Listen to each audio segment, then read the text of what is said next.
Okay. So we got disconnected, but we're back now.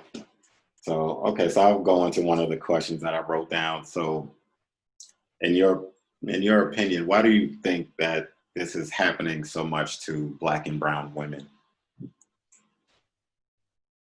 I think the reason is because while we're having this conversation, Black men aren't around. They're not stepping up. They're not protecting.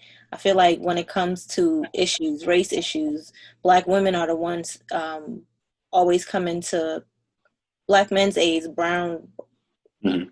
what coming to your aid, and it's not reciprocated because again, I feel like you guys step back, and when I say you guys, I'm speaking just in general. Black men step back and they aren't willing to put themselves at risk, which again is scary.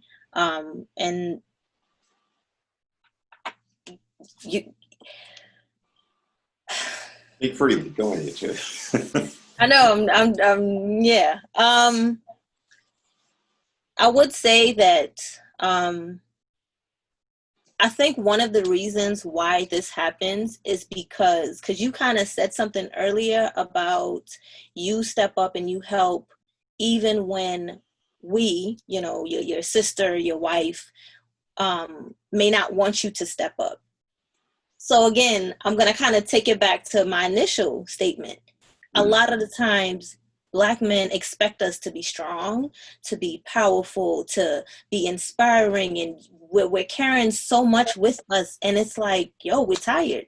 We're tired of always having to be strong. We're tired of always having to look like we got it together, and we don't. Mhm. And I feel like it's just we're the ones being attacked, we're the ones that's always being overlooked because there's nobody there's no one to shelter us. Because again, I feel like you guys, Black men, separate yourselves from our issues. That's not us. That's a woman thing. Well, no, if you guys stepped up and protected and made us feel like we, it's unity, we wouldn't feel like we always have to stand on our own. But again, when it's an issue with men like George Floyd, like we're outraged, we're hurt, we're crying, we're worried. We want you guys to know, like, I got your back, Black King, we're here. We support you, but somewhere along the line, it's not being reciprocated. Again, when we talk about the absence of a father in the home, we can constantly use that as an excuse or a crutch. But Mhm. at some point, like with you, at some point, I didn't grow up with my mom or my dad, but that inspired me to be an awesome mom Yeah. because I didn't have that, because there was this absence and there was this void. I'm like, I don't want my kids to experience that ever. And somewhere along the lines, I just feel like it's just not clicking for everybody. People are just separating it like, this is not my issue. This is their issue. And I think what ends up happening, and I think that's like you said, that's the divide. I think with a lot of issues. I think when it comes to the men and the women, I think we're both beat down, but Mm-hmm. I think instead of talking to each other about it, I think we all internalize it and just go, you know what, she's not going to understand or he's not going to understand. So then it does turn into, oh, that's a woman's issue, or when you all come to back us, it's just like, and I can speak for me, growing up and getting in trouble or getting punished for showing emotion, I think plays into that. So even when we're hurting, when you all come and say, I got your back, you all right? Yeah, yeah, yeah, I'm good. And like I said, in a lot of times, and I'm speaking from personal experience, I want to let it out and just and for me, that's where writing comes in, because the funny thing that my wife does, and I hope nobody takes offense to this, but my wife calls me an emotional cripple because I don't show any emotion to anything. I don't cry a lot. A few times, if you ever see me cry, just know that you know, I'm about to lose it. So I don't cry. Out of my three sons, I didn't cry when any of them were born. And it's not, and it took my wife a while to understand, like, okay, I know he cares. He just has a different way of showing it. And and I think that's what happens with the male and female issues is, like I said, you all have our back. And I think for a lot of men, for us to show that compassion or anything, some men or a lot of men may see it as weak. Like, oh, I can't let, I can't let that be seen. And, I think with all of this going on, George Floyd, Breonna Taylor, Sandra Bland, all of these people that are, that have been affected, all these black men and black women, it's just like, okay, enough is enough. It's time to come together, because I don't want to necessarily go too far down this road, but it's just like with the with like the transgender, the LGBTQ, I hope I got it right. Yeah. Mm-hmm. Like with them, I think they're on both sides, but I think the media is helping sort of spin or push another narrative, because now instead of it just being Black Lives Matter, now it's all Black Lives Matter. It's like, okay, whether you're gay, straight, whatever the case is, you're still Black. But now I think that somehow, the gays, lesbians, I think that they're seeing it as, oh, we don't feel included in that. And I know it's it could be a tricky or a touchy subject, but I think we need to stop looking for a reason to be divided and come together. Because the same thing with the men and the women, and now all Black Lives Matter, but Black Lives Matter covers everybody Black.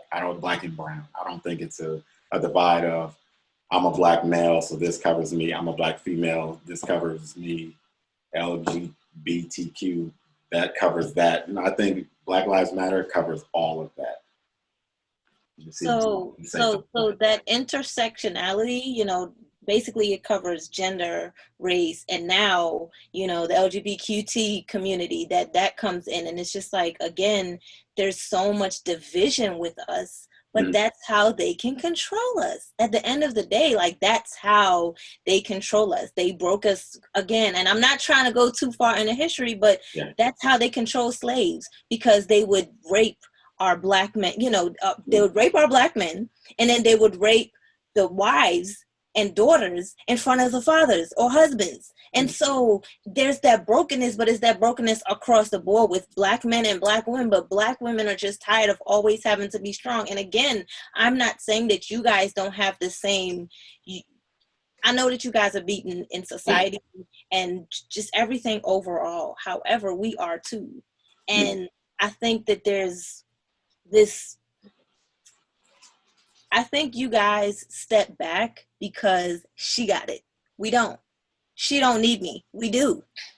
It bothers me when I hear these Black feminists and, women of power, oh, I don't need a man. Mm-hmm. We do. Like we do. It really infuriates me, because I feel like, again, and it goes back to the way that we were raised, the things that we saw, the things that we were exposed to. Black women have to step up in a way to make it happen. We may not, we may not have access to a lot of resources, but we are going to do what we have to do to provide for our offspring. And that just carries on. And so no matter if we're tired, if we're hurting, we're going to do what we got to do. And I feel like Black men see that, because I get instances where Black men are scared to approach me because, oh, I intimidate them. Well, why? Because you got a degree, you take care of your kids. Shouldn't that be seen as a positive? Why is it seen as a negative? Why do you want me to be weak? But not because that I'm strong means that I don't need you at the end of the day. So I feel as if Black men see Black women as so strong and so powerful and so, she don't need me, so I'm just going to fall back. No, we need you to step up. When we say we don't need y'all, well, I don't say this.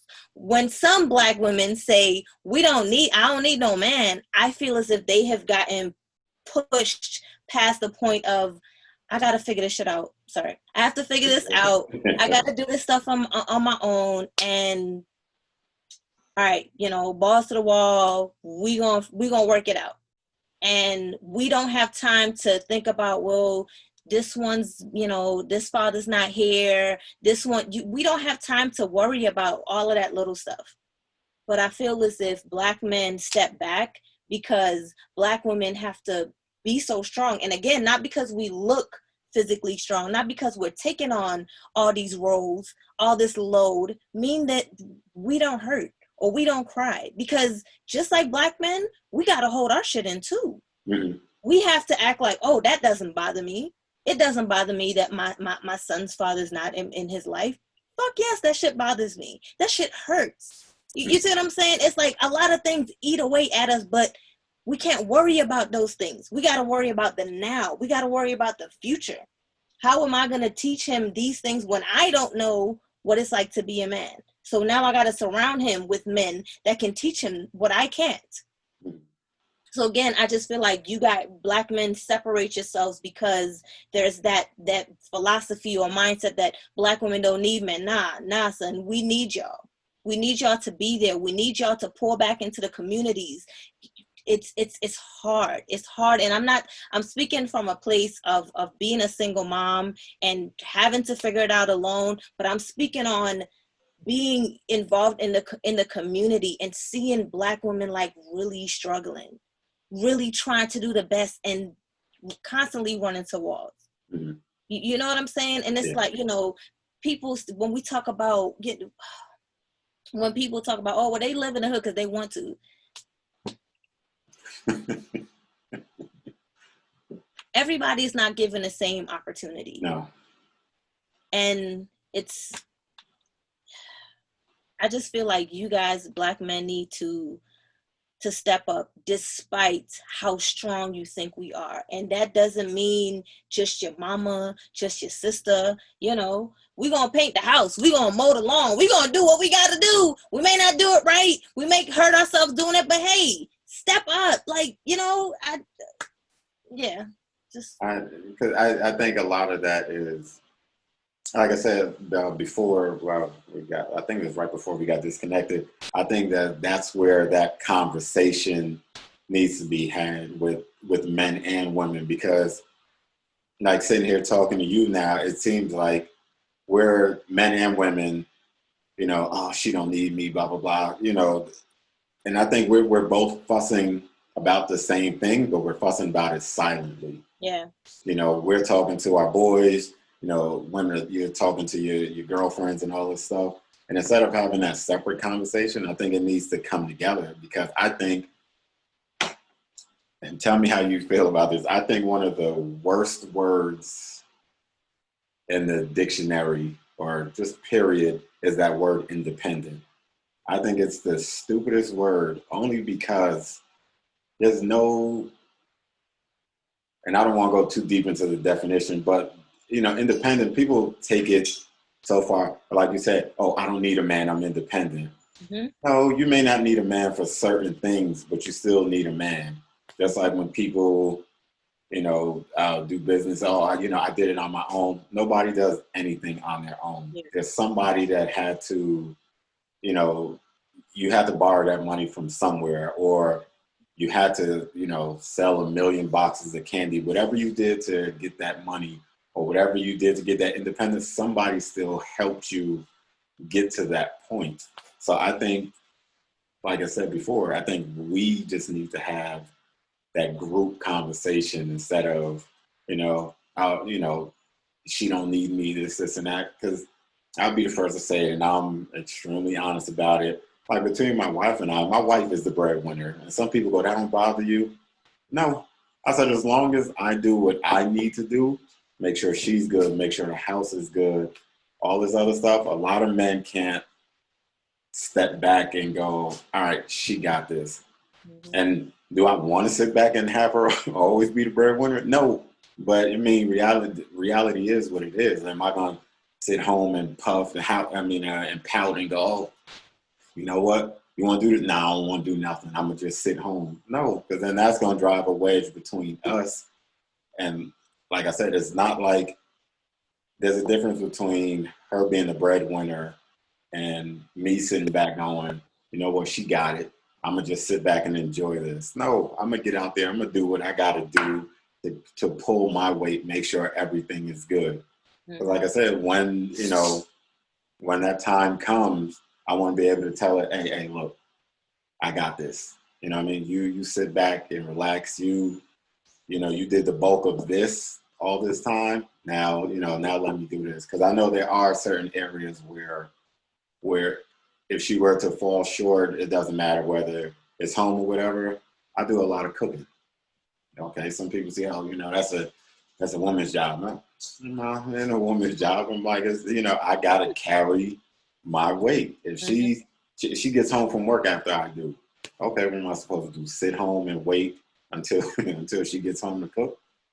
You know what I mean? And that's where I think, a lot of men have a problem and feel intimidated by somebody like you. Go, oh, she got a degree, she got her, she's an entrepreneur, all this other stuff. I can't approach her, without trying. But like I said, I think there's a conversation that needs to be had on both ends, and it's not so much for women to stroke the man's ego, tell him, oh, it's okay. No, it's just having that conversation, men saying, look, this is this is how I feel, and then women saying this is how they feel, and come together. All right. So a couple of things. One, I think it is important for Black women to stroke our Black men's ego, because this world is way too hard on y'all. It is necessary. Y'all want to know, you got it, babe. Oh, shit, thank you. Oh, you moved that? Thank you. Men need that.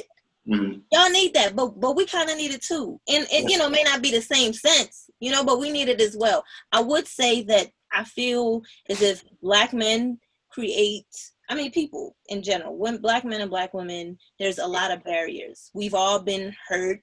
We've all been burned. We've all been neglected or have dealt with some of those issues. And we allow ourselves to disconnect from one another. So if a Black man has a kid or kids with a crazy baby mama that plays all these mind games, what do you think his perception is of Black women? He looking at that one girl, that one negative person, and that's how he's gonna base how he treat other Black women and how he sees other Black women. So yes, I feel as if we both need to talk. Men and women have to be at the table. However, Black men, because when we talk to y'all, it's different than when you talk to somebody that's an elder to you, that's a Black man that you respect. Y'all hear us to some degree, but it's not until that elder's like, your wife is right. As a man, you should do da-da-da-da. And when a woman says it to you, y'all feel attacked. Y'all feel like you have to defend yourself with that woman. You're not hearing what she's saying. You thinking about how you going to respond to what she said that you're not doing, or what she's accusing you of being incompetent of. You see what I'm saying? So I feel like there's barriers on both ends of the spectrum. But I do feel like it has to stem from you going back to your community, going back to the youth to explain certain things to them. And even as they grow, like, I always say in a marriage, people say like it takes a village to raise kids. Well, it takes a village to be married as well, because you need people to look up to. When you getting tired, when you getting frustrated, you need people that have been 30, 40 years in, and they're like, child, listen, when Ernie and I was married, and you need that. And so I feel like it's important for the Black women to be involved in the Black community with our youth, and our Black men need to go back and infiltrate our youth. We have to show them, like, look, I made it. I went to college. I did this. I did that. Sometimes, people have to do 3, 4, 5 jobs just to be able to pay the school, or it takes 10 years to get your degree, but I've done it. I think you run into issues where in impoverished communities where you feel like this is it. I don't, I'm in the hood. I'm gonna be in the hood. I'm on Section 8, and this is where my life is going max. There's nothing else for me. And I feel like sometimes we just have to see somebody that has been where we are, that understand the struggle, know what it takes, know how to build and create to get out of that place. But it's a mindset. If you feel like you are limited, your actions are limited as well. But Yeah. if you feel like the sky is the limit and you can truly do what you want and you have access to everything, you're going to work a little bit harder. So again, yes, the conversation has to happen with Black men and women, but it has to be separate. Somebody has to be teaching them. Somebody has to show them how to grow and evolve. If you growing up in a, because we'll look at situations like, that's so ratchet, but they don't know better. Mhm. So who's going to teach them better? If you see what I'm saying, like it's a mentality that they have to evolve from, but how can they be evolved to it if they're not exposed to it? That's true, and I think part of this conversation here is what's leading to a lot of the stuff that's going on, is that division that that we have amongst men and women, whether it's the was it, I guess from our generation, with so many of the fathers going to jail, not being in the household and everything. And I think that's part of this is like, okay, the cops see, or the powers that be see that there's a division amongst black men, black and brown men and women, and they like, okay, I can do this to her because he's not there, or there's nobody there to protect her.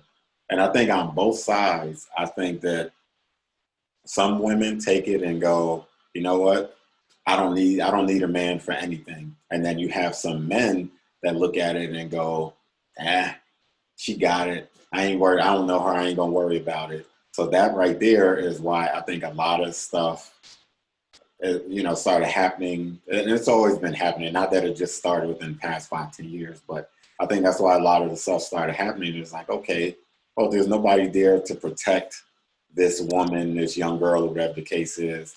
I'm gonna go ahead. I'm gonna do it. And it's, and to me, it's very evident now, because like you said, you have people whose first instinct is, let me pull out my phone and record this, versus, like I said, just stepping over there and saying, because you can walk over with your phone and say, hey, what's going on? Yeah. What did she do? Yeah. Like I said, the same way it takes that village or that community to raise those kids to keep that marriage tight, it's the same thing we need to take when it's looking out for our women, young girls, young boys, all the people that are being affected now by all of this craziness that's going on in society today. There was an article I read, I can't remember the state, but basically they created a law that allowed, let me see how they worded it.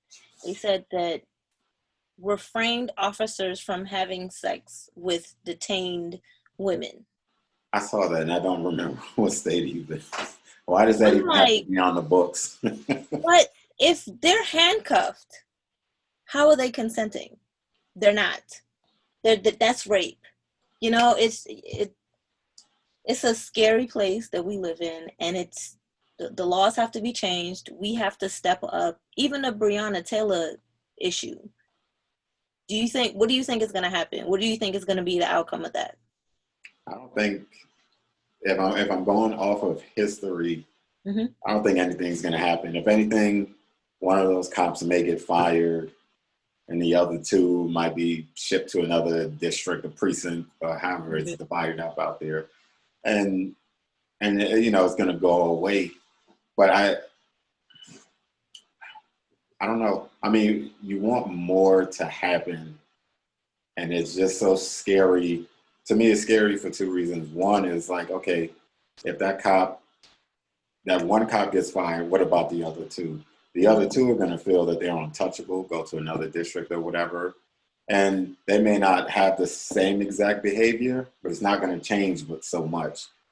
And then two, on the other side of it, it's like, okay, if nothing happens, what's going to happen, with our people? Because I think that if it keeps going this way, where the cops aren't being punished, I think it's going to, there's going to be an explosion of anger and violence, because it's like, all right, it's happened 20 times, and out of the 20, only, one has gone, one cop has gone to jail or whatever the case is. It's not an actual number, but I'm just saying. Mm-hmm, But it's just, and that's what I'm afraid is going to happen, because I keep telling people, and I've had this conversation at my Tuesday meeting, saying that a lot of people think that it's only white cops. And I keep telling them, I said, it's not just white cops. I said the white cops get highlighted. I said, but it's a lot of black cops also. mm-hmm.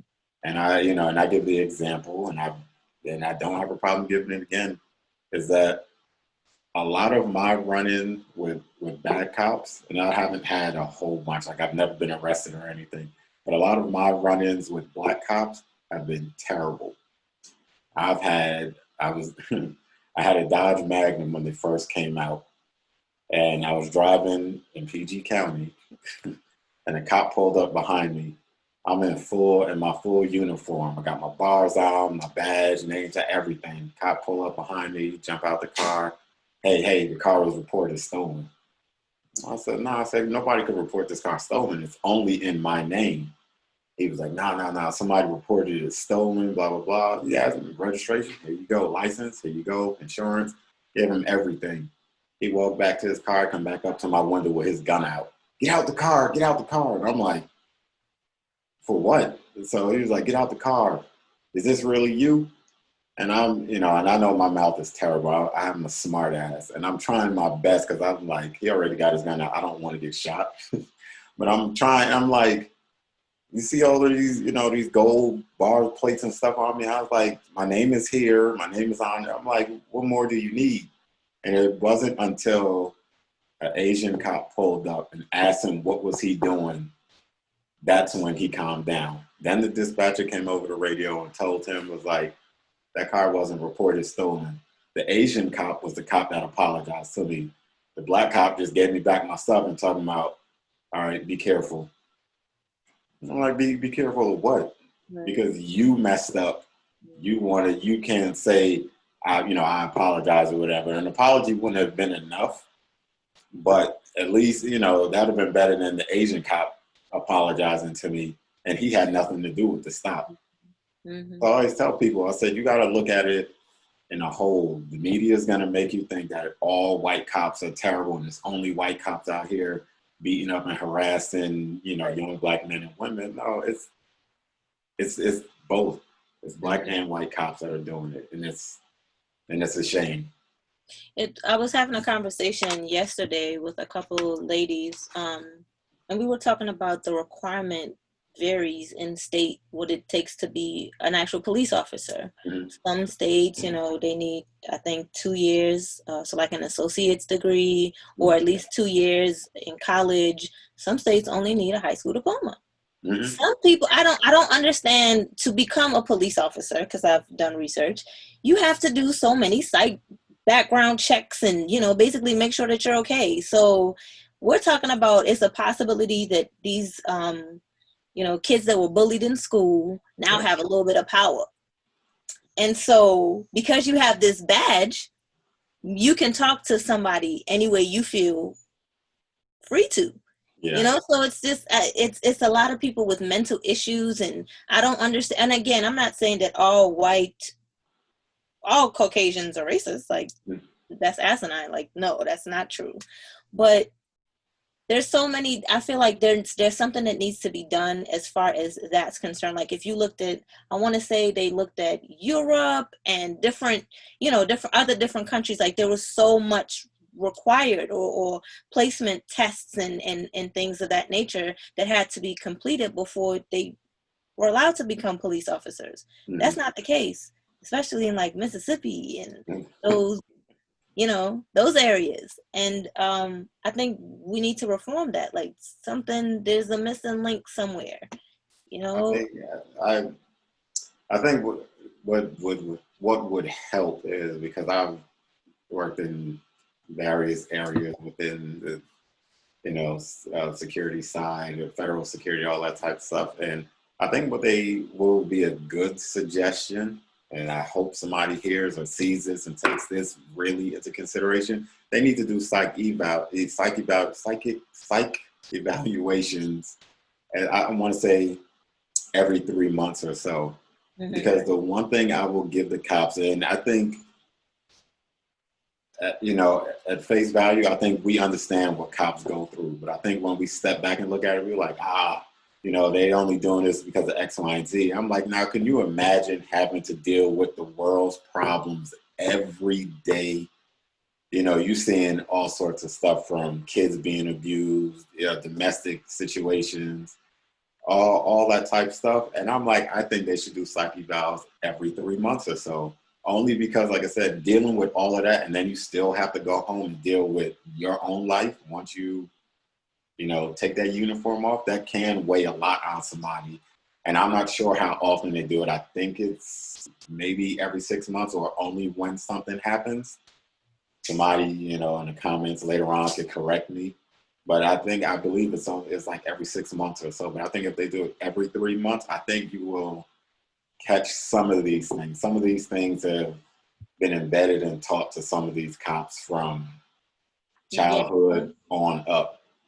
Exactly. And, but for some of them, there are cops out there that want to do good, but it's just they get caught up in and whatever, like, I don't know. I don't even want to talk about the George Floyd thing, but like some of those cops, it was a damned if you do, damned if you don't situation. And that's why I think, you need to really see what's going on with your cops.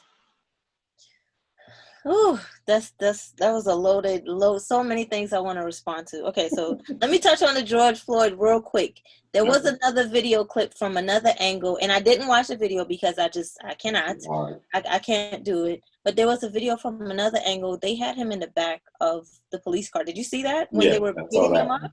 Yeah. Oh, okay. So no, I don't think that damned if you do, damned if you don't. You took an oath to protect us.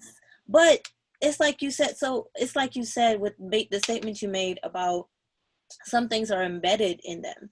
I had this old coworker that said to me, he's never been around Black people.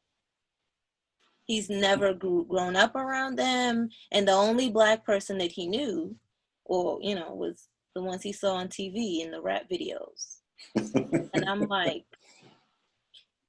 like that's TV, that's acting. Like, we're not all drug dealers, and it's like, that's somebody that grew up in what type of environment? Do I think he's racist? I don't know if he is. However, you've never been around Black people, and the only Black people you see are the ones on TV, the drug dealers, and the rappers and all of this other stuff. But it's just like you're building this stereotype in your mind, and you think we're all like that. And don't get me started. It's hard being a Black man, I know, because look at President Obama. All the things that he had to have lined up. The smartest president, hands down. But he's still seen on their level. Yeah. Am I accurate? George Bush was, anyway. We have to work 5-6 times harder to be seen on the same level. We're always seen as a threat. Let's just talk about Black people, African Americans. Let's not talk about other, Latinos, and let's just talk about Black men. And again, I'm not saying that their issues aren't important. They are. But I feel like there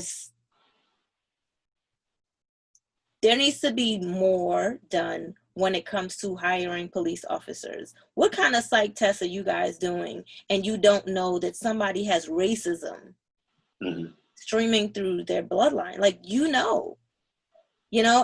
one of my friends said to me, I'm okay with the overt racists. I'm more concerned about the quiet ones. Yeah. I can deal with you if I know you don't like me, but when I have to watch my back, that's the scary part. How many of them are in our precincts? Their first reaction is to shoot, to kill. You have tasers, pepper spray, and it's there was one clip, this young kid, maybe 30s, late 20s, this police officer is trying to pull him over. Finally, he pulls over, and is just downright belligerent. Gets out the car, runs and gets into the cop car, runs into something. And he's like, calm down, calm down. And I'm like, he would have been dead like the moment he stepped out the car. Yep. Why is it? And if we, if you don't want to call it racism, okay, cool. But why can't we just, they need to fix that. They need to go back to the drawing board and say, we have to change the parameters of what we're requiring for police officers. Mm-hmm. Because if this isn't blatant racism, then I don't know what the hell is.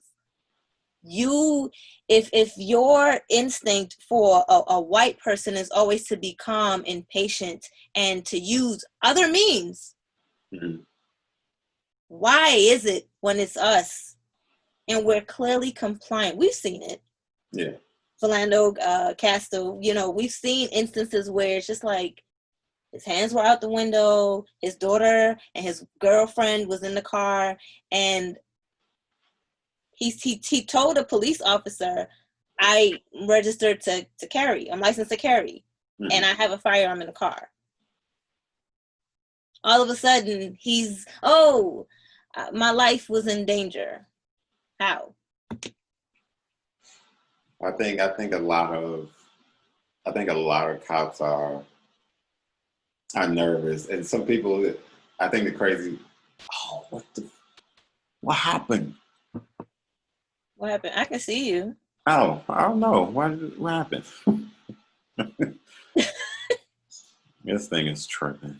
What happened? I can still see you. And it says recording. I don't know what happened. But I think a lot of people are nervous. And like, again, I get it. All of the training and stuff that you can go through, there's no amount of training that can train you for what you're actually going to deal with. Right. It can give you a glimpse into what you're going to see, but until you're out there and that adrenaline starts pumping, and I'm not making up an excuse for the cop, especially in like Philando Castile, I'm not making up any excuses for that cop, but a lot of cops are scared, and to me that's a normal thing. But if your first reaction is to grab your gun, I think it needs you need more training. Mm-hmm. Because I'm like you said, I have the taser, and granted, does the taser always work?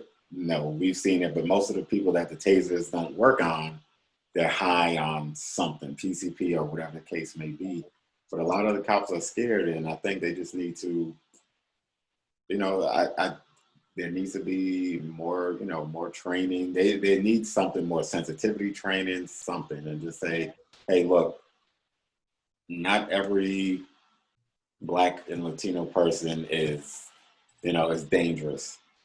We're not, but that's how they see us. And it's not just with the, with police, it's in everything. Like one of my first jobs that I had when I moved to the DC area, I worked at the Department of Energy, and I had to do a background check for my security clearance. Mm-hmm. And the lady found it so strange that she was like, so you mean to tell me you've lived in DC, you've lived in New Jersey, you've lived in Florida, all these other places, and you've never been arrested? I was like, no. I'm like, why is that so hard to believe? I was like, no, I've never been arrested. You've never been in any trouble. You lived in all of these cities. I was like, no. I was like, growing up, I said I was terrified of my mother growing up. That's why I never got in trouble growing up. I said, but, why is that so hard to believe? She was just like, no, I don't know, most people. And it was just, Black people. That's what she wanted to say, but it was just the two of us sitting in the room, so she felt somewhat free to say what she wanted to say. And she was just like, most people that live in this city or live in these type, these big cities, they've been in some sort of trouble. I said, the most you might find them is a speeding ticket. I said, you're not going to find anything else. I've never been in trouble.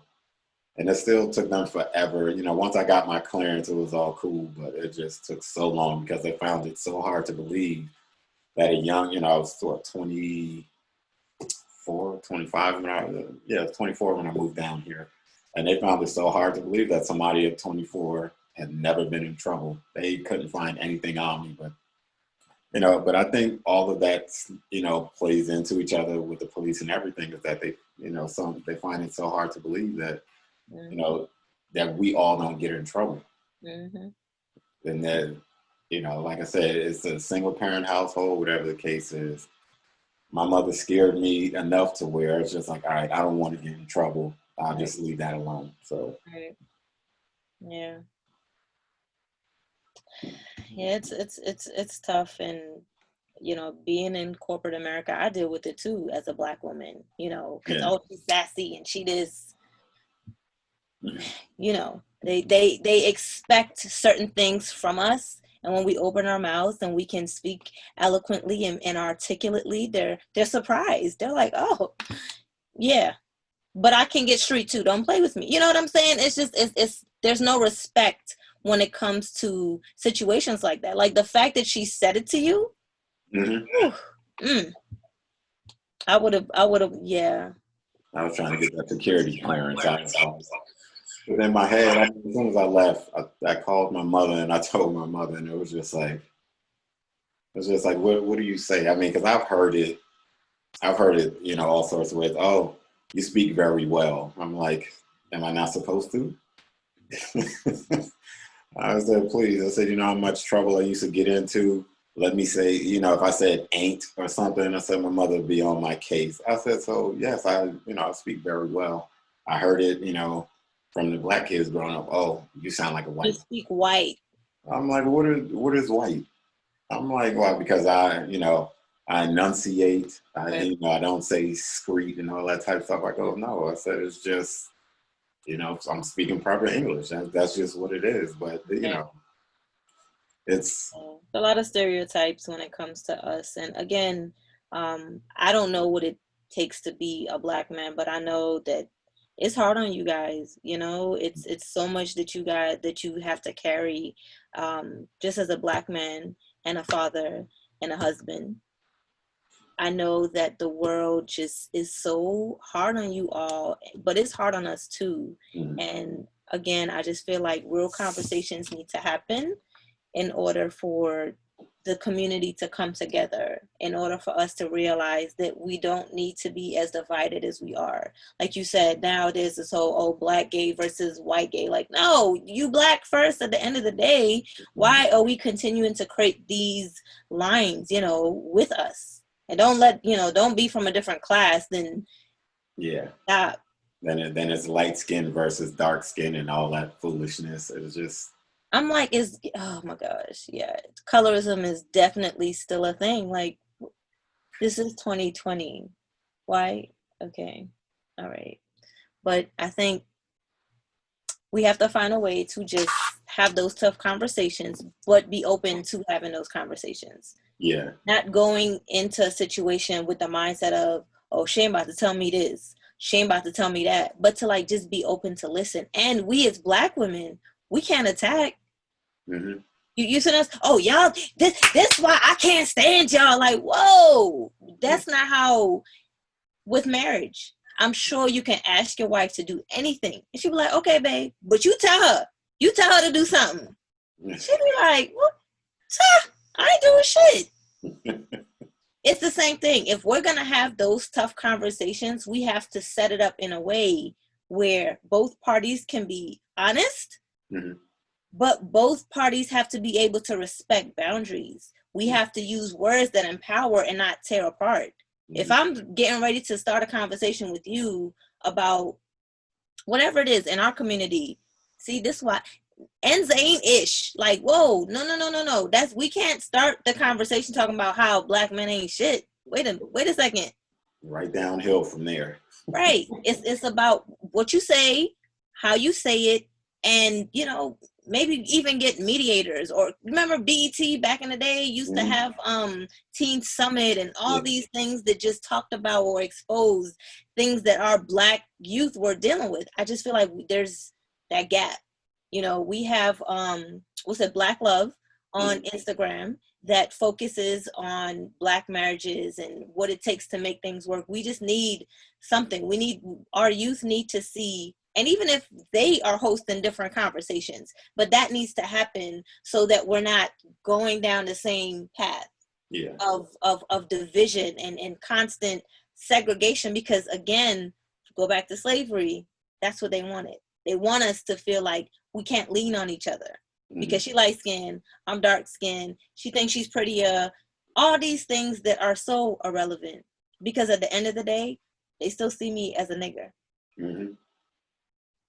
They do, and that's where I think a lot of people miss that until it hits them in the face. You can warn them and warn them, go, because even with all of this going on, I've seen a lot of posts where you'll have, a black father and a white mother, and it's always, oh, my child this and my child that. And, I hate to break it to them, but go, even with Tiger Woods, for example, you can call yourself whatever you want to call yourself.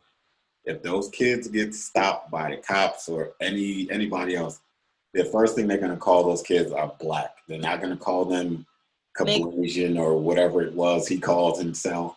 I go, those kids they're black, whether they want to be or not. Yes, you can call yourself whatever you want nowadays, but and the way the society is now, first thing they're going to say, those black kids. Mm-hmm. So they need to get out of that thinking, that's not me, that's not going to happen. It sucks to say, and God forbid, I hope it doesn't happen, but it's going to happen to them at some point. Mm-hmm. And then, you go, oh, my father's Tiger Woods.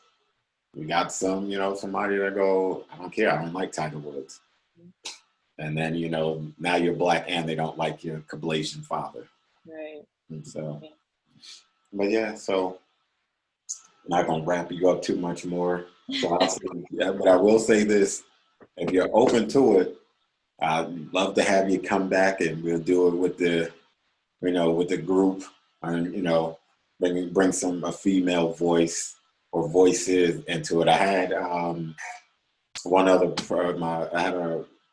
somebody from Boston, a cousin of mine was going to join us in this, but she has something else to do. But she said she's definitely in for coming on. So I don't want to keep it, as we've been talking about, segregated where the women on this day and then the men on this day.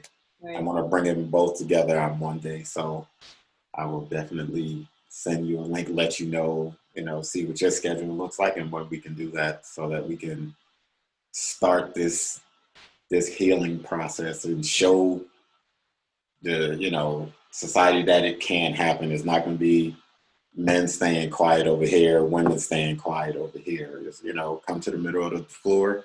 Mm-hmm. We all talk and get it out the way.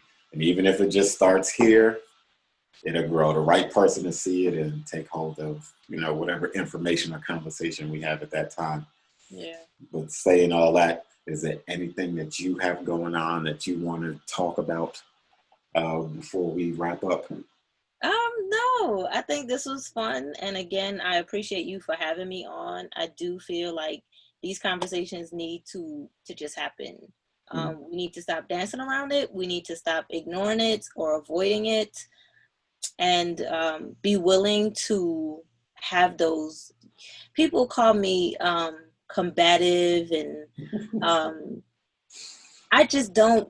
I'd rather have that uncomfortable conversation than to not, because you run into instances where you're going to make your own assumptions based on the circumstances, based on the hands dealt. You're going to make your own assumptions. So I'd rather have that conversation with you so I know for certain this is how you feel, as opposed to I think this is how he feels. Because again, we're all putting these barriers up. We don't want to say what we feel, what we think, what we're scared of, but we expect Black men to know I'm hurting.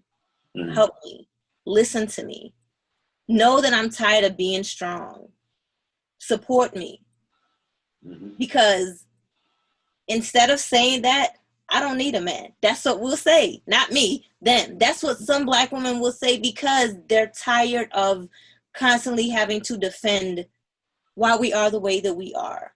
And so I feel like there has to be some kind of level of respect if we are going to have this dialogue, not just your network of people, but just in the community in general. We need to be willing to have conversations and not feel like it's a direct attack on you. Yeah. because you know how we are, we passionate people. Mm-hmm. Somebody says something and it kind of hit, like, oh, I didn't mean for it to hit. I didn't know this was something that you did personally, but you feel like, that was the trigger. So now you're ready to lash out or verbalize and say something that you really shouldn't say. It's about us respecting each other, respecting our space, and understanding and empathizing with one another, because we know what it means to be Black in America. Black men and Black women, we both dealing with the same stuff. So let's stop the divide and just respect one another. And I think that's how we can, like you said, begin to heal the process. Yeah, because I think when that happens, and I'm going to just put it out there in the universe and just say, you know what, it's going to start here. We need to talk and just go from there. Because I think one of the big things, too, is that men and women, I think we need to find that good definition, because when you say support, people take it as, oh, she's talking about money. No, support is not always that. Support could be anything. You're talking about emotional support. Mm-hmm. There's so many layers to support, and that's where I think it should start. Is like, okay, finding out what support means to each person, mm-hmm. and then having that conversation of, this is the type of support I need. Mm-hmm. So I think that's definitely what we'll do, and I'll definitely be reaching out to you soon. So maybe in the next week or so, we can, bring it all together. Hopefully, get some more women to join in and take part in this conversation. Right. Because we recorded this so long, I'm going to break this up into two segments. Okay. Again, thank you, Miss Nyla Carter, for jumping in and having this conversation with me. Thank you. So, and like I said, back to our Periscope days. Mm-hmm. Now to Zoom. I appreciate you joining me, and much success on your book. Thank you. And I'm so proud of you and all of your ventures. And I know COVID probably is just like getting in the way of you doing what you do with your plays, but I'm really proud of you, and I'm glad to see you being creatively expressive, because as artists, we know we need that to thrive, to live, to exist. And if we don't have it, we feel like, we're in shambles a little bit. So don't give up. I know it's a little wacky right now because of COVID, but just keep pursuing your dreams. I definitely will, and I appreciate that. Thank you very much. You're welcome. Have a good evening. All right, you too. Bye-bye. Bye.